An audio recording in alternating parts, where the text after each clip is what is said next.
Bonjour les spé, j'espère que tout va bien de votre côté. Je vais donc aujourd'hui corriger votre travail sur la radio et la télévision, c'est-à-dire la frise du temps que vous deviez faire, et surtout terminer ce chapitre sur les médias, l'information et les grands progrès technologiques. Donc, ce que vous deviez faire, c'était donc la frise du temps à partir de ces vidéos. J'espère que vous les avez bien vues. Ça, c'était donc la frise du temps non complétée, et je vais vous montrer un petit peu ce qu'on pouvait mettre dans ces différents cadres dans la moitié basse de cette fiche. Donc ça, c'était avec les vidéos et les compléments. Voilà, j'y suis. Voilà ce que donc moi j'ai mis. Je commence donc par la gauche là, ce qui concerne la première moitié du XXe siècle, et notamment tout ce qui concerne la radio. Alors, en dessous de développement de la radio, vous voyez, j'ai mis en rouge le statistique clé, multiplication par 10 du nombre de postes et du nombre d'auditeurs. Donc là, c'était une information chiffrée vraiment cruciale qu'il fallait rajouter, donc entre 1930 et 1939. Et puis on trouva la radio dans les années 30, une grande période de développement de la radio, des discours politiques, notamment dans les États fascistes et totalitaires, mais aussi des premières campagnes de publicité, des chansons de stars, de jazz, etc., de chansons françaises, tout ce que vous voulez, et puis enfin des actualités et des informations. Ensuite, après les années 30, dans les années 40, marquées par la guerre des ondes, l'appel du 18 juin de De Gaulle qui fonde la résistance, qui quelque part est l'acte numéro 1 de la résistance. Et tout le long de cette guerre, on a une véritable guerre des ondes, parce qu'en fait, on a la propagande de Vichy et des nazis qui est contrebalancée par la contre-propagande qui vient de Radio Londres, de la BBC.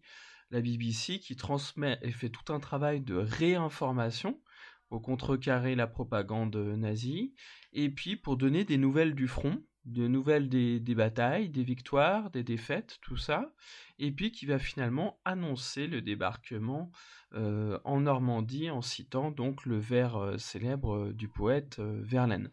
Donc une utilisation intense de la radio en période de guerre totale. Ensuite, donc, que dire? Donc, on avait quand même avant ça l'apogée de la radio, légèrement en haut à droite. Donc, l'apogée de la radio, là, le chiffre clé, c'était une multiplication par 2 du nombre de postes radio entre 45 et 1960. On a de l'information, de la musique, mais aussi des sketchs, des émissions politiques, beaucoup de choses. Et plus tard, donc là, pas dans la décennie 45-1960, là, faut être prudent. L'apparition de radios portatives, de radios dans les voitures, dans tous les véhicules, ce qui va un petit peu perpétuer cet attachement à la radio. Concernant la radio, mais aussi la télévision, les années 60 sont vraiment une période de grand développement de la télé en France. Les ventes explosent, les programmes se multiplient, c'est ce qui était cité dans la vidéo consacrée à l'ORTF que je vous avais mise. L'ORTF, ça veut dire quoi? Office de radiodiffusion française, de radiodiffusion ou de télévision française, pour être précis. Le T, c'est pour télévision, évidemment. La radio et la télé sont un monopole d'État, il y a donc une censure, une propagande gouvernementale qui fonctionne à plein régime pendant la crise de mai 68, où la télé apparaît muette et puis où des journalistes de l'ORTF sont licenciés parce qu'ils s'opposent à cette propagande gouvernementale.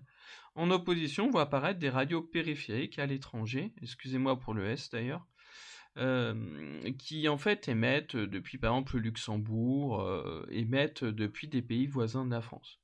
Enfin, De Gaulle, lui, par contre, s'il censure la télé, il en fait un usage très important, vu qu'il intervient très souvent à la télé pour faire des monologues, des discours. Et ce qui est frappant, c'est qu'il n'y a aucun journaliste pour le questionner, pour l'interviewer, pour le mettre un petit peu en difficulté. Il parle tout seul, comme si on était dans les années 30 ou encore en 1940. Enfin, toujours pour la télé, 1984, la naissance de Canal+. À l'époque, on ne dit pas une chaîne à abonnement, on dit une chaîne à péage, qui va beaucoup insister sur le fait qu'elle va diffuser des films du cinéma, et des films récents, pas des films anciens.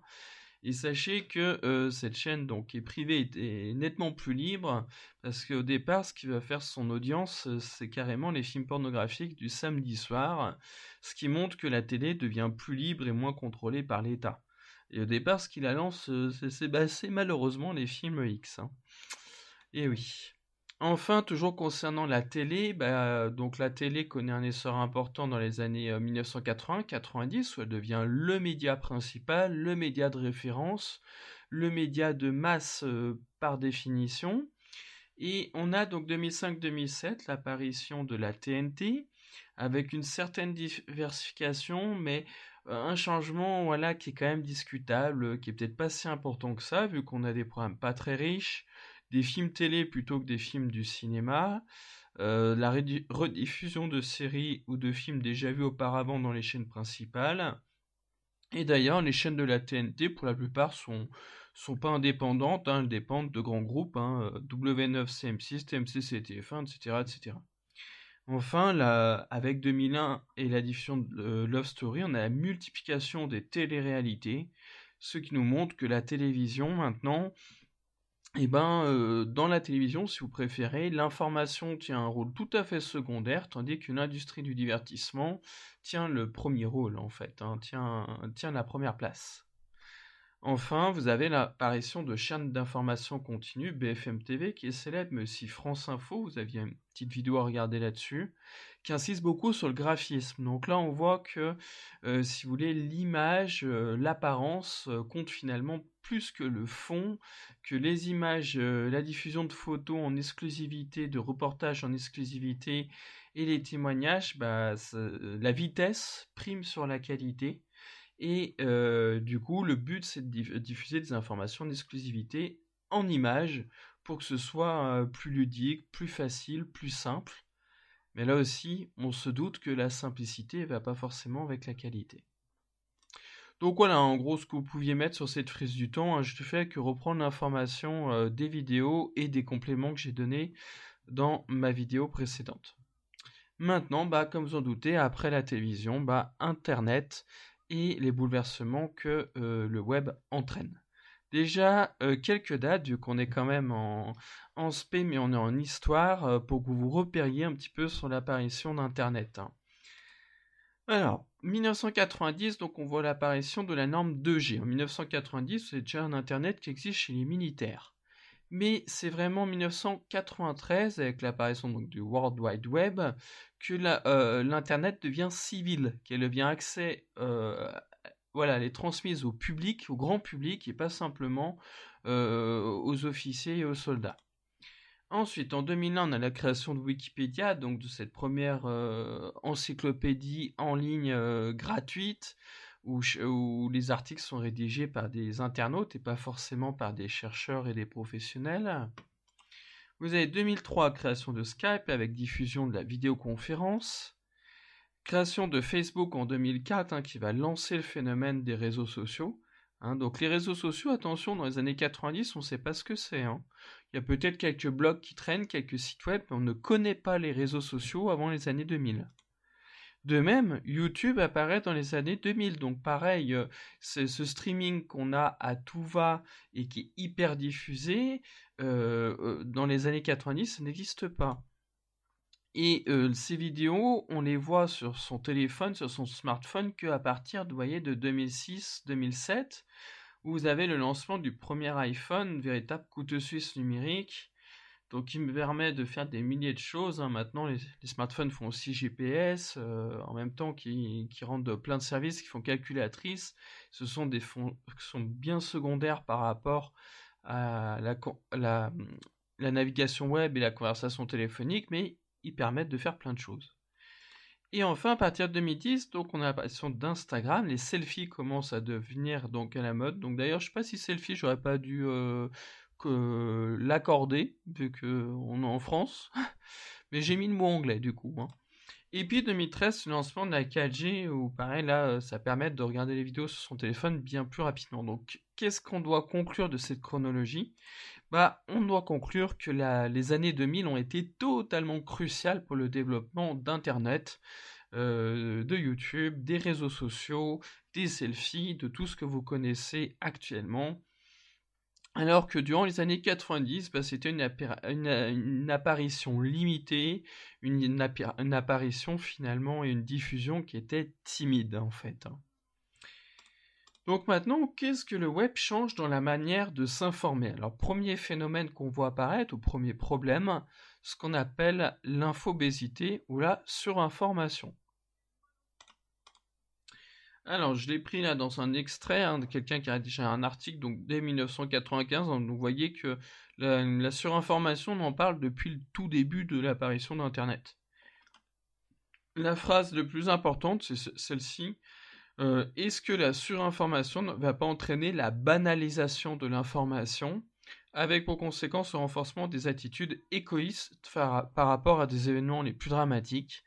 C'est-à-dire qu'en fait, les gens, sachant qu'ils ont des informations de tous les côtés, et généralement des mauvaises nouvelles, plutôt des bad news et des informations tragiques et catastrophiques, finalement, ils s'en lassent, ils s'habituent, et puis ils disent, encore un tremblement de terre, encore une catastrophe de plus, encore un attentat de plus. Ouais, bon, bof, quoi. Et finalement, que les gens se désolidarisent de cette information tragique et puis qu'ils se sentent moins concernés, que ce soit too much, si vous voulez, qu'ils commencent à être un peu excédés face à ce trop plein d'informations. Donc une surinformation qu'entraîne une banalisation, puis des gens qui deviennent de plus en plus indifférents, en fait. Autre élément, ainsi aujourd'hui, beaucoup d'internautes et de personnes en général consomment l'information sans se l'approprier compte tenu de la quantité. Donc vu qu'on a beaucoup d'informations, ça veut dire quoi? Qu'on ne prend pas assez le temps de la lire, pas assez le temps de l'analyser, pas assez le temps de la critiquer. On consomme l'information plutôt que de l'analyser sérieusement.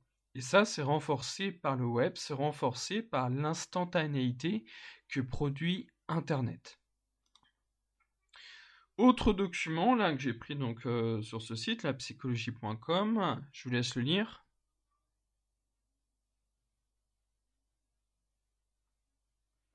Donc, moi j'enchaîne, n'hésitez pas à mettre pause. Alors là, c'est d'un point de vue plutôt psychiatrique qu'on parle de la surinformation.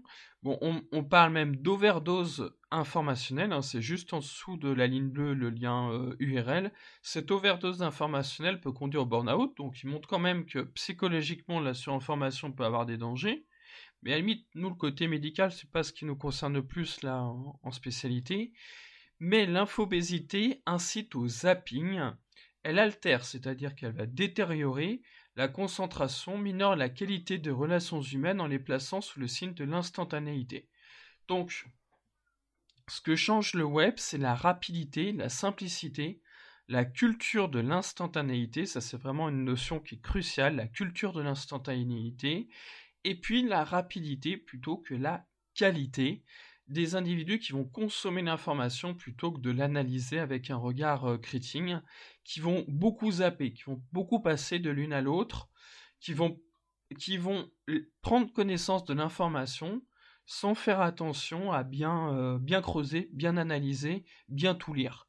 Et beaucoup vont lire par exemple juste le titre des Yahoo News, par exemple, juste le titre et l'en-tête, sans même prendre le temps de lire le contenu même de l'article. Ou juste écouter une vidéo sans prendre le temps de lire l'article écrit qu'il y a dessous.